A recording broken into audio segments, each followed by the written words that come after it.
Okay guys, നമുക്ക് എന്ത് ആരംഭിക്കാം. ഇന്ന് നമ്മൾ 3ാം ക്ലാസ്സിൻ്റെ ഓണപരീക്ഷയുടെ ഒരു മലയാളത്തിലെ മോഡൽ ക്വസ്റ്റ്യൻ പേപ്പറാണ് എന്ത് ചെയ്യുന്നത് നോക്കാൻ പോകുന്നത്. നേരെ എന്ത് ചെയ്യാം, വീഡിയോയിലൊക്കെ നമ്മൾ 4ാം ക്ലാസ്സിൻ്റെ വീഡിയോയിലൊക്കെ ചെറിയ ഗെയിമൊക്കെ കൊടുത്തിരുന്നു അല്ലേ. ആ 3ാം ക്ലാസ്സിലേക്ക് അതൊക്കെ വേണമെങ്കിൽ എന്ത് ചെയ്യാം, ഒന്ന് കമൻറ്റ് ചെയ്യുക, അറിയിക്കുക. അടുത്ത വീഡിയോയിൽ എന്ത് ചെയ്യാം, നമുക്ക് ഗെയിമൊക്കെ ഉൾപ്പെടുത്താം. ഓക്കെ, ഒന്നാമത്തെ ചോദ്യം നോക്കാം. പ്രവർത്തനം 1, വായിക്കാം എഴുതാം അല്ലേ. ഇത്തരം പ്രവർത്തനങ്ങൾ നന്നായിട്ട് ശ്രദ്ധിക്കേണ്ടത് എന്താണ്, നമ്മൾ നമ്മൾ ഈ തരുന്ന പ്രവർത്തനത്തിലെ കഥയാവട്ടെ, കുറിപ്പുകളാവട്ടെ, എന്താവട്ടെ നന്നായിട്ട് എന്ത് ചെയ്യുക, വായിക്കുക. 2ഓ 3ഓ തവണയൊക്കെ എന്ത് ചെയ്യുക, അത് വായിക്കുക എന്നുള്ളത് എന്താണ് പ്രധാനമാണ് അല്ലേ. നോക്കുക, വായിച്ചു നോക്കാം. മലമുകളിലാണ് ഞാൻ ജനിച്ചത്. കൊല്ലവും തീയതിയും ഒന്നും എനിക്കറിയില്ല. എൻ്റെ ഇന്നത്തെ വലിപ്പമൊന്നും അന്ന് എനിക്കറിയില്ലായിരുന്നു. ഒരു ചെറിയ നീർച്ചാൽ ഒഴുകുന്തോറും വീതിയും ആഴവും കൂടി. അങ്ങനെ വലുതായി വലുതായി ഇന്നത്തെ രൂപത്തിലെത്തി. വരുന്ന വഴിക്ക് എത്രയെത്ര ചാട്ടങ്ങൾ. തടസ്സം നിന്ന കല്ലുകൾക്കും പാറകൾക്കും മുകളിലൂടെ ഒഴുകി എൻ്റെ വഴി ഞാൻ തന്നെയാണ് കണ്ടുപിടിച്ചത്. അനേക തരം മത്സ്യങ്ങൾക്ക് ഞാൻ അഭയം നൽകി. കടന്നു പോകുന്ന നാടുകളിലെല്ലാം കുടിക്കാനും കുളിക്കാനും കൃഷി ചെയ്യാനും ഞാൻ സഹായിച്ചു. ഓക്കെ, മഴക്കാലത്ത് ഞാൻ നിറഞ്ഞ് കുതിച്ചൊഴുകി. വേനലിൽ ഞാൻ മെലിഞ്ഞു തളർന്നൊഴുകി. എൻ്റെ യാത്ര കടലിലേക്കാണ്. ഒന്നുകൂടി വായിക്കാം. ഓക്കെ, മലമുകളിലാണ് ഞാൻ ജനിച്ചത്. കൊല്ലവും തീയതിയും ഒന്നും എനിക്കറിയില്ല. എൻ്റെ ഇന്നത്തെ വലിപ്പമൊന്നും അന്ന് എനിക്കറിയില്ലായിരുന്നു. ഒരു ചെറിയ നീർച്ചാൽ ഒഴുകുന്തോറും വീതിയും ആഴവും കൂടി. അങ്ങനെ വലുതായി വലുതായി ഇന്നത്തെ രൂപത്തിലെത്തി. വരുന്ന വഴിക്ക് എത്രയെത്ര ചാട്ടങ്ങൾ. തടസ്സം നിന്ന കല്ലുകൾക്കും പാറകൾക്കും മുകളിലൂടെ ഒഴുകി എൻ്റെ വഴി ഞാൻ തന്നെയാണ് കണ്ടുപിടിച്ചത്. അനേകതരം മത്സ്യങ്ങൾക്ക് ഞാൻ അഭയം നൽകി. കടന്നു പോകുന്ന നാടുകളിലെല്ലാം കുടിക്കാനും കുളിക്കാനും കൃഷി ചെയ്യാനും ഞാൻ സഹായിച്ചു. മഴക്കാലത്ത് ഞാൻ നിറഞ്ഞ് കുതിച്ചൊഴുകി. വേനലിൽ ഞാൻ മെലിഞ്ഞു തളർന്നൊഴുകി. എൻ്റെ യാത്ര കടലിലേക്കാണ് അല്ലേ. ഈ ഒരു കുറിപ്പ് കാണുമ്പോൾ തന്നെ നമുക്കറിയാം എന്താണ്, ഇതാരും എഴുതിയതായിരിക്കും അല്ലേ. നോക്കാം, ഒന്നാമത്തെ ചോദ്യം നോക്കാം. എവിടെയാണ് അല്ലേ പുഴ എഴുതിയതാണ് അല്ലേ. എവിടെയാണ് പുഴ ജനിച്ചത്? എവിടെയാണ്? Yes, very simple. എവിടെയാണ്? മലമുകളിലാണ് അല്ലേ. അവിടുന്ന് നീർച്ചാല് പോലെ വന്നു എന്നൊക്കെ പഠിച്ചില്ലേ. യെസ്, മലമുകളിലാണ് എന്ത് ചെയ്തത്, പുഴ ജനിച്ചത്. ഓക്കെ, ബി നോക്കാം. വെള്ളം എന്ന അർത്ഥം പ്രയോഗിച്ചുള്ള പദമേത് അല്ലെ. വെള്ളം എന്നുള്ള അർത്ഥം വന്നോ അല്ലെ, പക്ഷെ വേറൊരു വാക്ക് വന്നിരുന്നു അല്ലെ. എന്താണ്? പുഴ ആദ്യം നീർച്ചാൽ ആയിരുന്നു എന്ന് അല്ലെ, അങ്ങനെ പറയുന്നുണ്ടല്ലോ. അപ്പൊ നീര് എന്ന് പറഞ്ഞാൽ എന്താണ്? വെള്ളം എന്നാണ് അർത്ഥം അല്ലെ. അപ്പൊ ഏതാണ്? നീര് ആണെന്ത് അതിൻ്റെ അർത്ഥം. ഓക്കെ, ഇനി സി നോക്കാം. ജനിച്ചപ്പോൾ പുഴ എങ്ങനെയായിരുന്നു എന്നുള്ളതാണ് ചോദിക്കുന്നത് അല്ലെ. ഒരു ചെറിയ നീർച്ചാൽ എന്ന് പറയുന്നുണ്ടല്ലോ അല്ലെ. അപ്പൊ എന്താണ് ഉത്തരം? എന്താണ്? ചെറിയ നീർച്ചാലു പോലെ. ഓക്കെ, ഇനി ഡി എന്ത് ചെയ്യാൻ നോക്കാം. വേനലിൽ ഞാൻ മെലിഞ്ഞു തളർന്നൊഴുകി എന്ന് പറയുന്നതിലൂടെ എന്തായിരിക്കാം പുഴ ഉദ്ദേശിക്കുന്നത്? എന്താണ്? ഏറെ നേരം ഒഴുകിയതിനാൽ പുഴ മെലിഞ്ഞു എന്നാണോ അല്ലേ? കുറേ സമയം ഒഴുകിയത് കൊണ്ടാണോ? അല്ല, കുറേ സമയം ഒഴുകുമ്പോൾ പുഴ വലുതാവുകയാണ് ചെയ്യുന്നത് അല്ലേ. വേനൽക്കാലത്ത് വെള്ളം വറ്റിയതിനാൽ പുഴയുടെ ഒഴുക്ക് കുറഞ്ഞു. യെസ് അല്ലെ, വേനൽക്കാലത്ത് വെള്ളം വറ്റുമ്പോൾ എന്ത് ചെയ്യും? പുഴ എന്ത് ചെയ്യും? ഒഴുക്ക് കുറഞ്ഞ് മെലിയാൻ തുടങ്ങും അല്ലേ. അപ്പം എന്താണ്? ഓപ്ഷൻ ബി തന്നെയാണ് എന്ത് അതിലെ ഉത്തരം എന്ന് മനസ്സിലാക്കാം. ഓക്കെ, ഈ പുഴക്ക് ഒഴുകാൻ തടസ്സം നിന്നത് ആര് അല്ലെ. പുഴ ഇങ്ങനെ ഒഴുകുമ്പോൾ അതിൻ്റെ അടി തടസ്സം നിൽക്കുന്നത് ആരാണ്? മത്സ്യങ്ങളാണോ, മരമാണോ, മലയാണോ? ഒന്നും അല്ല. ഏതാണ്? പാറയാണല്ലേ. Okay, very good. അടുത്ത് പ്രവർത്തനം 2 എന്ത് ചെയ്യാൻ നോക്കാം. പ്രവർത്തനം 2 എന്താണ്? വരികൾ കൂട്ടിച്ചേർക്കാനാണല്ലേ. വരികൾ കൂട്ടിച്ചേർക്കുക എന്നുള്ളത് ഏറ്റവും എളുപ്പമുള്ള ഒരു പ്രവർത്തനമാണ്. എല്ലാവരും അതിലെന്ത് ചെയ്യണം, ഫുൾ മാർക്ക് എന്ത് ചെയ്യണം വാങ്ങണം. കാരണം എന്താ? കവിതയുടെ താളവും അതിൻ്റെ അവസാന വാക്കുകളിലെ പ്രാസം അഥവാ റൈം എന്നൊക്കെ പറയില്ലേ, അതൊക്കെ എന്ത് ചെയ്യണം, നമ്മൾ നന്നായിട്ട് ശ്രദ്ധിക്കണം. ഈ പാട്ട് നോക്കുമ്പോൾ നമുക്ക് കാണാൻ പറ്റും. പാട്ട് നോക്കാം. എന്താണ്? അത്തിമരക്കാടുകളിൽ ഉത്സവമാണേ, ഉത്സവം കൂടുവാൻ കൂട്ടുകാർ വന്നേ, പീലി വിരിച്ചാടിയ മയിലുകൾ വന്നേ അല്ലെ. ആദ്യത്തെ വരിയിൽ ആണേ, രണ്ടാമത്തെയും മൂന്നാമത്തെയും വരിയിൽ എന്താണ്? വന്നേ അല്ലേ. അപ്പോൾ ഇവിടുന്ന് നമുക്ക് എന്ത് മനസ്സിലാക്കാൻ പറ്റും? ആ ഒരു പ്രാസമാണ് നമ്മൾ എന്ത് ചെയ്യേണ്ടത്, നമ്മൾ ഈ ഒരു കവിതയിൽ ഉപയോഗിക്കേണ്ടത്. ഇനി നമുക്ക് എന്ത് ചെയ്യാം, ഉത്തരത്തിലേക്ക് നോക്കാം. എന്താണ്? മാഷ് അതുപോലെ എന്താ ആ പ്രാസമൊക്കെ നോക്കിയിട്ട് കുറച്ച് 4 വരികൾ എന്ത് ചെയ്തിട്ടുണ്ട്, റെഡിയാക്കിയിട്ടുണ്ട്. നോക്കാം. എന്താണ്? പാട്ടുമായി കുയിലുകൾ വന്നേ അല്ലെ, കുയിലുകൾ വന്നേ, മനോഹര ഗാനം പാടിത്തന്നേ, തുള്ളിയാടി തുമ്പികൾ വന്നേ, കാട്ടിലാകെ ഉത്സവമാണ്. അല്ലേ? വളരെ എളുപ്പമാണ് അല്ലേ? അതേപോലെ തന്നെ ഇതിൻ്റെ അർത്ഥം കൂടി എന്ത് ചെയ്യണം, ശ്രദ്ധിക്കണം. അപ്പോൾ നമ്മൾ നേരത്തെ പ്രാസത്തെക്കുറിച്ച് പറഞ്ഞു അല്ലേ? അതുപോലെ തന്നെ ഇപ്പോൾ മാഷ് ചെയ്ത് നോക്കൂ. ഒന്നാമത്തെ വരിയിൽ കവിതയിൽ ചോദ്യപേപ്പറിൽ എന്താ ഉള്ളത്? അത്തിമരക്കാടുകളിൽ ഉത്സവമാണ് അല്ലേ? അപ്പോൾ അത്തിമരക്കാടുകളിൽ എന്ത് ചെയ്യാണ്? ഉത്സവം നടക്കുകയാണ് അല്ലേ? രണ്ടാമത്തെ വരി നോക്കൂ. ഉത്സവം കൂടുവാൻ കൂട്ടുകാർ വന്നേ അല്ലേ? അപ്പോൾ ഉത്സവത്തിന് കുറേ കൂട്ടുകാരെന്ത് ചെയ്തിട്ടുണ്ട്? വന്നിട്ടുണ്ട് അല്ലേ? അപ്പോൾ ആദ്യം വന്നതാരാണ്, അല്ലെങ്കിൽ ഒന്ന് വന്നതാരാണ്? പീലി വിരിച്ചാടിയ മയിലുകൾ വന്നേ അല്ലേ? അപ്പോൾ ഇനിയുള്ള വരികളിലൊക്കെ നമുക്ക് എന്ത് ചേർത്താൽ മതി?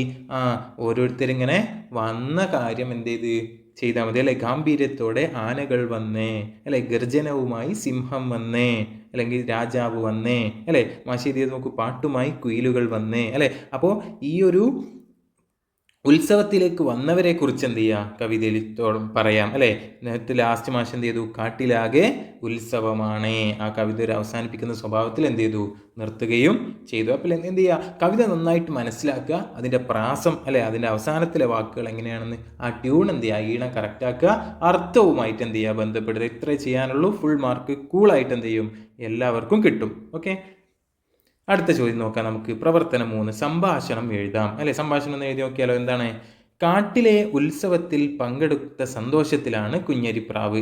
വിശേഷങ്ങൾ പങ്കുവെക്കാനായി അവൾ നാട്ടിലെ കൂട്ടുകാരിയായ വെള്ളരിപ്രാവിൻ്റെ അടുത്തെത്തി. അവർ എന്തൊക്കെയാണ് സംസാരിച്ചിട്ടുണ്ടാവും അല്ലേ? അപ്പോൾ വെള്ളരിപ്രാവും കുഞ്ഞരിപ്രാവും തമ്മിലുള്ള ഒരു സംഭാഷണമാണ് അല്ലേ? മാഷി മോഡൽ എഴുതിയിട്ടുണ്ട്. അതെന്ത് ചെയ്യാം, നമുക്കൊന്ന് നോക്കാം. അതിൻ്റെ മുമ്പ് നമ്മൾ ശ്രദ്ധിക്കേണ്ട കാര്യം, നമ്മുടെ സംഭാഷണം എഴുതാൻ എന്താണ്, നമ്മൾ അതിൻ്റെ ഭയങ്കര കട്ടിയിലുള്ള പ്രയാസത്തിലുള്ള വാക്കുകളൊന്നും ഉപയോഗിക്കേണ്ടതില്ല. എന്താണ്, നമുക്ക് എളുപ്പത്തിൽ അല്ലേ, രണ്ടാളുകൾ തമ്മിൽ എന്തൊക്കെയാണോ സംസാരിക്കുന്നത് അത്തരം കാര്യങ്ങൾ എളുപ്പത്തിൽ ലളിതമായിട്ട് എഴുതി വെച്ചാൽ എന്ത് ചെയ്തു മതി അല്ലേ? നമ്മൾ 3ാം ക്ലാസ്സാണ്, നോ പ്രോബ്ലം. എന്ത് ലളിതമായിട്ട് എഴുതി വെച്ചാൽ മതി. മാഷ് എഴുതി ഒന്ന് വായിക്കാം. എന്താണ്? വെള്ളരിപ്രാവ് പറയണത്, നീ ഇന്ന് സന്തോഷത്തിലാണല്ലോ. കുഞ്ഞരിപ്രാവ് പറഞ്ഞത്, അതേടി കൂട്ടുകാരി, ഞാൻ അത്തിമരക്കാട്ടിലെ മനോഹരമായ ഉത്സവം കണ്ടുവരികയാണ്. അപ്പോൾ വെള്ളരിപ്രാവ് പറഞ്ഞു, ആഹാ, അത്രയ്ക്ക് രസമായിരുന്നോ കാട്ടിലെ ഉത്സവം അല്ലേ? കുഞ്ഞരിപ്രാവ് പറഞ്ഞത്, പിന്നല്ലാതെ, മയിലുകൾ പീലി വിരിച്ചാടി, കാട്ടിലെ പക്ഷികളെല്ലാം ചേർന്ന് പാട്ടുകൾ പാടി അല്ലേ? മാഷി കവിതയിൽ എഴുതിയ അതേ സംഗതിയാണ് ഇവിടെ എന്ത് ചെയ്തിട്ടുള്ളത്, പറഞ്ഞിട്ടുള്ളത് അല്ലേ? അപ്പം അങ്ങനെയൊക്കെ ചെയ്യുമ്പോൾ ഇതൊക്കെ ടീച്ചർ കാണുമ്പോൾ തന്നെ നമ്മളെന്ത് ചെയ്യും, ഭയങ്കരമായിട്ട് ഇമ്പ്രസ്ഡ് ആവുകയും നല്ല മാർക്കൊക്കെ കിട്ടും അല്ലേ? അപ്പം എന്നിട്ട് വെള്ളരിപ്രാവ് പറഞ്ഞു, എന്ത് കേട്ടിട്ട് എനിക്കും വരാൻ തോന്നുന്നു, അടുത്ത തവണ പോകുമ്പോൾ എന്നെ കൂടി കൊണ്ടുപോകണേ അല്ലേ? കുഞ്ഞരിപ്രാവ് പറഞ്ഞു, തീർച്ചയായും അടുത്ത തവണ നമ്മളെന്ത് ചെയ്യാം, ഒരുമിച്ച് പോവാമെന്നൊക്കെ പറഞ്ഞ് എന്ത് ചെയ്യാണ്, അവർ പിരിയാണ് അല്ലേ? ഓക്കെ, ഇനി എന്ത് ചെയ്യാം, നെക്സ്റ്റ് പ്രവർത്തനം 4ാമത്തെ പ്രവർത്തനത്തിലേക്ക് നോക്കാം. പ്രവർത്തനം 4 എന്താണ്? വായിക്കാം വരയ്ക്കാം അല്ലേ? കടങ്കഥയാണ് അല്ലേ? അല്ലെങ്കിൽ 4 എന്തുണ്ട്, 2 ചോദ്യങ്ങളുണ്ട്. അതിൽ ഏതെങ്കിലും എയോ ഓപ്ഷൻ എയോ ബിയോ എന്ത് ചെയ്താൽ മതി അല്ലേ? ആദ്യം എന്താണ്, ആദ്യം തുടക്കത്തിലൊരു കടങ്കഥ പോലെ അല്ലെ, ഒരു ചെറിയൊരു കുഞ്ഞി കവിത കൊടുത്തിട്ടുണ്ട്. ഒന്ന് വായിച്ചു നോക്കാം. അമ്പിളി തെളിയും മാനത്ത്, ആമ്പൽ വിരിയും താഴത്ത്, സൂര്യനുദിക്കും മാനത്ത്, സൂര്യകാന്തികൾ താഴത്ത്, മഴവില്ല് തെളിയും മാനത്ത്, മാനും മയിലും താഴത്ത് അല്ലേ? അതൊരു ചെറിയൊരു കവിതയാണ്. ലാസ്റ്റത്തെ ഭാഗമില്ല, അതെന്ത് ചെയ്യാം, ഇവിടെ ഇല്ലാത്തതാണ് കേട്ടോ. നോക്കാം, നമുക്ക് എന്ത് ചെയ്യാം, ഇതിൻ്റെ അർത്ഥം ജസ്റ്റ് ഒന്ന് നോക്കിയാലോ. എളുപ്പമാണല്ലേ? അമ്പിളി തെളിയും മാനത്ത് അല്ലേ? അപ്പോൾ മാനത്ത് താഴത്ത്, മാനത്ത് താഴത്ത്, മാനത്ത് താഴത്ത് അല്ലേ? അപ്പോൾ ഇതിൽ എന്താ പറയുന്നത്, മാനത്തും താഴത്തുമുള്ള ചില സംഗതികളെ കുറിച്ചാണ് പറയുന്നത്. മനസ്സിലായില്ലേ? ഇനി എന്ത് ചെയ്യാം, ചോദ്യത്തിലേക്ക് ഒന്ന് നോക്കാം. 4 എന്താണ്? കവിത വായിക്കൂ. മാനത്തും താഴത്തുമുള്ള എന്തെല്ലാം കാര്യങ്ങളാണ് കവിതയിലുള്ളത് എഴുതി നോക്കൂ അല്ലേ? എളുപ്പല്ലേ? നമ്മൾ നേരത്തെ കണ്ടില്ലേ, പഠിച്ചില്ലേ? നമ്മൾ നേരത്തെ പറഞ്ഞു അല്ലേ, ഓരോ വരിയിലും മാനത്ത് താഴത്ത് എന്ന് പറയുന്നുണ്ട് അല്ലേ? അപ്പോൾ അതിന് എന്ത് ചെയ്താൽ മതി, ജസ്റ്റ് ഒന്ന് എടുത്ത് എഴുതിയാൽ മതി അല്ലേ? അപ്പോൾ ഇതിൽ കൊടുത്തിട്ടുണ്ട് അമ്പിളിയും ആമ്പലും മാനത്ത് താഴത്ത് എന്ന് കൊടുത്തിട്ടുണ്ട് അല്ലേ? നമ്മൾ എന്ത് ചെയ്താൽ മതി, ബാക്കിയുള്ളത് ഒന്ന് നോക്കിയിട്ട് എന്ത് ചെയ്താൽ മതി, എഴുതാൽ മതി. അപ്പോൾ നോക്കുക. ഓക്കെ, കവിത നിങ്ങൾക്ക് ഇവിടെ മുകളിൽ കാണാം. നോക്കാം. മാനത്തുള്ളവ ഏതൊക്കെയാണ്? അമ്പിളിയുണ്ട് അല്ലേ? സൂര്യനുണ്ട് അല്ലേ? സൂര്യൻ അല്ലേ? പിന്നെ ഏതൊക്കെ പറയുന്നത്? മഴവില്ലിനെ കുറിച്ച് പറയുന്നുണ്ട് അല്ലേ? മഴവില്ലിനെ കുറിച്ച് പറയുന്നുണ്ട്. പിന്നെ അങ്ങനെയാണെങ്കിൽ ഇനി താഴത്തുള്ളവയെ ഏതൊക്കെ കുറിച്ച് പറയുന്നുണ്ട്? ആമ്പൽ ഓൾറെഡി നമ്മൾ ചോദ്യപേപ്പറിലുണ്ട് അല്ലേ? പിന്നെ ഏതാണ്? സൂര്യകാന്തി. ഏതാണ്? സൂര്യകാന്തിയെ കുറിച്ച് എന്ത് ചെയ്യുന്നുണ്ട്, പറയുന്നുണ്ട്. മാനിനെ കുറിച്ച് പറയുന്നുണ്ട്.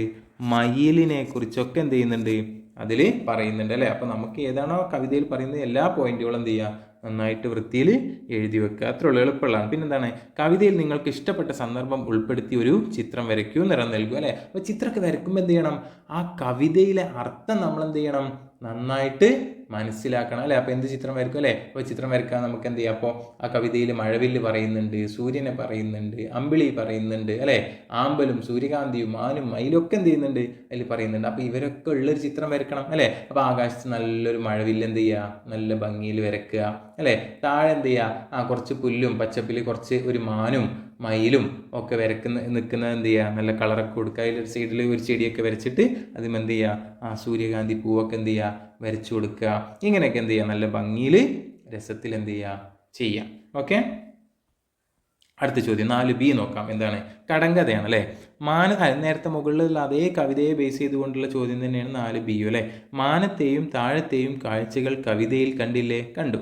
മാനത്തെ കാഴ്ചകൾ ഉത്തരമായി വരുന്ന ചില കടങ്കഥകളാണ് ചുവടെ കൊടുത്തിട്ടുള്ളത്. കടങ്കഥയ്ക്ക് ഉത്തരം കണ്ടെത്തും, അല്ലേ? അപ്പോൾ പലർക്കും സംശയം ഉണ്ടാവും, 4A നമ്മൾ ചെയ്തില്ലേ, ഇനി നമ്മൾ 4B ചെയ്യണോന്ന്. ചെയ്യണോ?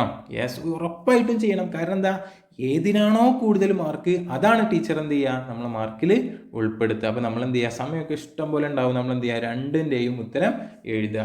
ഓക്കെ, നോക്കുക, ഒന്നാമത്തെ ചോദ്യം നോക്കുക, ഈ കടങ്കഥൻ്റെ ഉത്തരം നോക്കാം.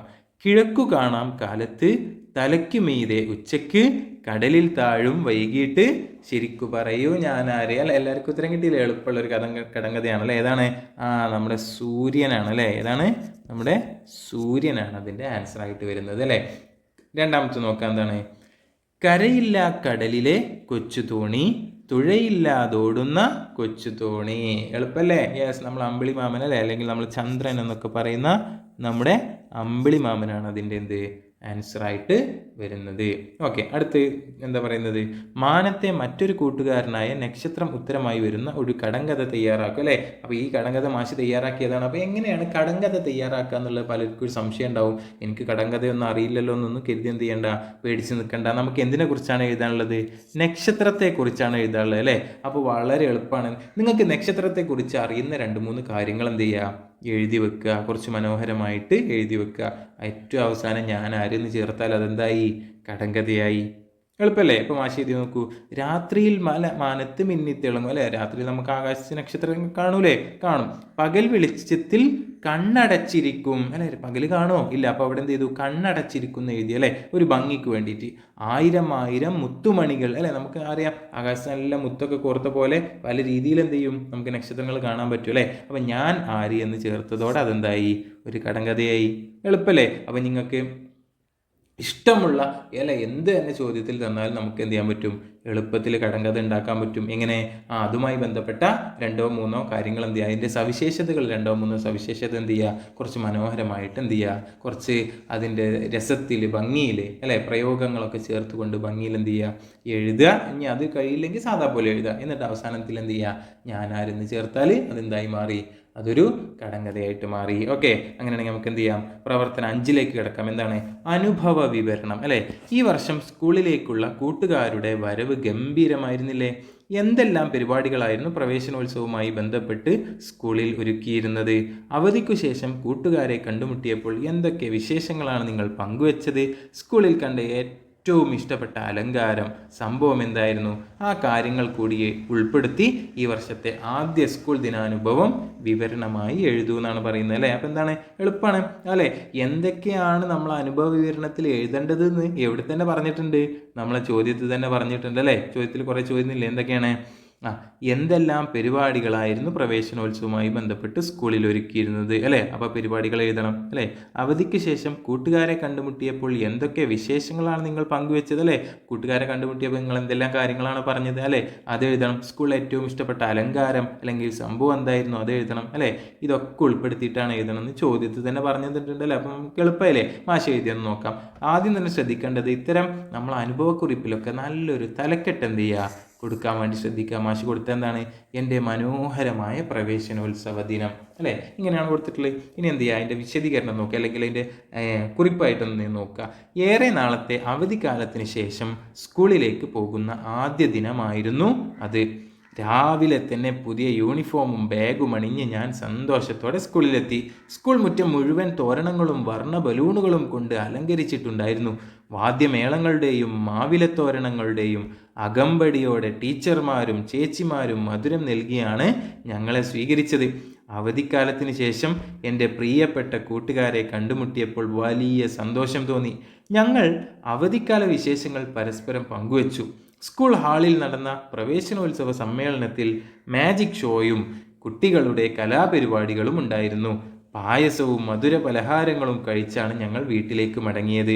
ഈ വർഷത്തെ ആദ്യ സ്കൂൾ ദിനം എനിക്ക് ഒരിക്കലും മറക്കാൻ കഴിയാത്ത ഒരു മനോഹരമായ അനുഭവമായിരുന്നു അല്ലേ? യെസ്. എന്ത് ചെയ്യുക, നമ്മളുടെ അനുഭവം തന്നെ പരമാവധി എന്ത് ചെയ്യുക, ഏറ്റവും ഭംഗിയിൽ മനോഹരമായിട്ട് എന്ത് ചെയ്യുക, എഴുതുക.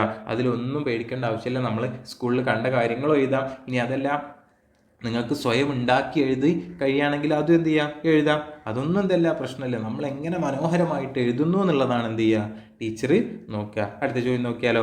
5-ലെ B ക്വസ്റ്റ്യൻ എന്താണ്? ഒരു ഡയറി തയ്യാറാക്കാനല്ലേ. ഡയറി നമുക്ക് എല്ലാവർക്കും അറിയാം, വളരെ എളുപ്പമാണ് അല്ലേ. ഇവിടെ എന്തായിരുന്നു, ഇവിടെ അനുഭവ വിവരണമായിരുന്നു അല്ലേ. അപ്പോൾ അനുഭവ വിവരണത്തിൽ എന്ത് ചെയ്യണം, നല്ല മനോഹരമായി അലങ്കാരിക വാക്കുകളൊക്കെ ഉപയോഗിച്ചിട്ട് വേണം എഴുതാൻ അല്ലേ. ഡയറിയും അതുപോലെ തന്നെ അല്ലേ. ഡയറി എഴുതുമ്പോൾ ശ്രദ്ധിക്കേണ്ട എല്ലാവർക്കും അറിയുന്നുണ്ടാവും അല്ലേ. എങ്ങനെയാണ്, ഞാൻ രാവിലെ എണീറ്റു, പല്ല് തേച്ചു, അത്തരം കാര്യങ്ങളൊന്നും എന്ത് ചെയ്യരുത്, ഒരിക്കലും ഡയറിയിൽ എഴുതരുത്. അതൊക്കെ പണ്ട് നമ്മൾ ചെയ്തിരുന്ന ഡയറികളാണ് അല്ലേ. ഇപ്പോഴത്തെ എന്താണ്, ഇപ്പോൾ പ്രവേശനോത്സവ വിശേഷങ്ങൾ ഡയറി കുറിപ്പായി എഴുതൂന്നല്ലേ പറഞ്ഞിട്ടുള്ളത്. അപ്പോൾ പ്രവേശനോത്സവവുമായി ബന്ധപ്പെട്ട കാര്യങ്ങൾ മാത്രം എന്ത് ചെയ്താൽ മതി, എഴുതാൽ മതി. അത് നല്ല മനോഹരമായിട്ട് എന്ത് ചെയ്യുക, എഴുതുക എന്നുള്ളതാണ് പ്രധാനം അല്ലേ. അപ്പോൾ ഡയറിയിൽ ശ്രദ്ധിക്കേണ്ട ഒന്ന്, ഡേറ്റ് നിർബന്ധമായിട്ടും എന്ത് ചെയ്യണം, നമ്മൾ കൊടുത്തിരിക്കണം. അത് മറക്കരുത്. ഡേറ്റ് കൊടുത്താൽ തന്നെ അതിനെന്തുണ്ട്, ഒരു 1/2 മാർക്കോ 1 മാർക്കോ അതിന് തന്നെ നമുക്ക് എന്ത് ചെയ്യും, കിട്ടും. ഓക്കെ, ഇനി എന്ത് ചെയ്യാം, എഴുതിയ ഡയറി ഒന്ന് വായിച്ചു നോക്കാം. ഇന്ന് എൻ്റെ സ്കൂൾ തുറന്ന ദിവസമായിരുന്നു. വളരെ സന്തോഷം തോന്നിയ ഒരു ദിനം. രാവിലെ തന്നെ സ്കൂളിൽ എത്തിയപ്പോൾ കണ്ട കാഴ്ചകൾ മനസ്സ് നിറയ്ക്കുന്നതായിരുന്നു. ബലൂണുകളും തോരണങ്ങളും കൊണ്ട് സ്കൂൾ മുറ്റം മനോഹരമായി അലങ്കരിച്ചിരിക്കുന്നു. ടീച്ചർമാർ ഞങ്ങൾക്ക് മധുരം തന്നാണ് ക്ലാസ്സിലേക്ക് സ്വീകരിച്ചത്. ഒരുപാട് നാളുകൾക്ക് ശേഷം എൻ്റെ കൂട്ടുകാരെ കണ്ടപ്പോൾ വലിയ സന്തോഷമായി. ഞങ്ങൾ ഒരുമിച്ച് കളിക്കുകയും വിശേഷങ്ങൾ പങ്കുവെക്കുകയും ചെയ്തു. ഹാളിൽ നടന്ന മാജിക് ഷോ എനിക്ക് ഒത്തിരി ഇഷ്ടപ്പെട്ടു. ഒടുവിൽ സ്വാദിഷ്ടമായ പായസവും കുടിച്ചാണ് ഞങ്ങൾ വീട്ടിലേക്ക് മടങ്ങിയത്. ഈ സ്കൂൾ വർഷം വളരെ നന്നായി പഠിച്ചു മിടുക്കനാവണം അല്ലേ. അപ്പോൾ ആ കാര്യങ്ങളൊക്കെ എന്ത് ചെയ്ത്, നമ്മളെ അനുഭവങ്ങളും എല്ലാം ഉൾപ്പെടുത്തിയിട്ട് നമ്മൾ എന്ത് ചെയ്യുക, തയ്യാറാക്കുക. ഇത്രേ ഉള്ളൂ. നമ്മൾ ഈ ഒരു ക്വസ്റ്റ്യൻ പേപ്പർ അനാലിസിസ് ചെയ്ത് നിങ്ങൾ പ്രത്യേകം ശ്രദ്ധിക്കേണ്ടത്, നിങ്ങൾ എന്ത് ചെയ്യണം, സ്വന്തമായിട്ട് എന്ത് ചെയ്യണം, ഒന്ന് ഇതേ ചോദ്യങ്ങളൊന്ന് സ്വന്തമായിട്ട് എന്ത് ചെയ്യുക, എഴുതി നോക്കുക. അല്ലേ, PDF കൂടി നമ്മൾ വാട്സപ്പ് ഗ്രൂപ്പിൽ ഇട്ടിട്ടുണ്ട്.